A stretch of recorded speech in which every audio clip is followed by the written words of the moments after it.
Football ലോകത്തെ ഏറ്റവും മികച്ചവനെന്ന് വിളിപ്പേരുള്ള football താരമാണ് അർജന്റീനയുടെയും മിയാമിയുടെയും മിന്നും താരമായ ലയണൽ ആൻഡ്രിയാസ് മെസ്സി. ഫുട്ബോൾ ഉള്ളിടത്തോളം കാലം ലയണൽ മെസ്സി എന്ന ഇതിഹാസ താരം വാഴ്ത്തപ്പെടുക തന്നെ ചെയ്യും. ഒരു ക്ലബിന് വേണ്ടി ഏറ്റവും കൂടുതൽ ഗോളുകൾ നേടിക്കൊണ്ട് പെലെ എന്ന ഇതിഹാസ താരത്തിന്റെ റെക്കോർഡ് വെട്ടിച്ചുകൊണ്ട് ലയണൽ മെസ്സി 644 ഗോളുകൾ ബാഴ്സലോണ ജേഴ്സിയിൽ നേടിയിരുന്നു. ഈ ചരിത്രപ്രധാനമായ റെക്കോർഡ് ആഘോഷിക്കാൻ ബഡ്വൈസർ എന്ന മദ്യവിതരണ കമ്പനി ലയണൽ മെസ്സി എത്ര ഗോളുകളാണോ നേടിയത് അത്രയും ബിയർ ബോട്ടിലുകൾ ലയണൽ മെസ്സിയുടെ എതിരാളികൾക്ക് കൊറിയറായി അയച്ചു നൽകിയിരുന്നു. 2020 ഡിസംബറിലായിരുന്നു ഈ കൗതുകരമായ സംഭവം അരങ്ങേറിയത്. ലയണൽ മെസ്സി ഏതൊക്കെ ഗോളികൾക്ക് നേരെയാണോ ഗോൾ നേടിയത്, അവർ എത്ര ഗോൾ വീതമാണോ വഴങ്ങിയത്, അത്രയും ബിയർ ബോട്ടിലുകൾ ലയണൽ മെസ്സിയുടെ ചിത്രം ആലേഖനം ചെയ്തുകൊണ്ട് ബഡ്വൈസർ അവർക്കായി കൊറിയർ ചെയ്തു കൊടുത്തിരുന്നു.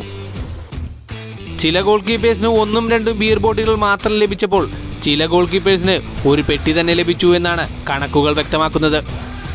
ഇതിഹാസ താരം ബുഫൺ ലയണൽ മെസ്സിയുടെ ചിത്രം ആലേഖനം ചെയ്ത ബിയർ ബോട്ടിൽ ലഭിച്ചതിന് ശേഷം അദ്ദേഹം ട്വിറ്ററിൽ ഇങ്ങനെ കുറിച്ചിരുന്നു: ഈ ബിയർ ബോട്ടിൽ അയച്ചു തന്നതിന് വളരെയധികം നന്ദി. ഞാനിതിനെ ഒരു കോംപ്ലിമെൻ്റായി കരുതുന്നു. ഫുട്ബോൾ ലോകത്തെ ഏറ്റവും മികച്ച ഈ റെക്കോർഡ് സ്വന്തമാക്കിയ നിങ്ങളെ ഞാൻ അഭിനന്ദിക്കുന്നു. ഇത് അവിശ്വസനീയമാണ്.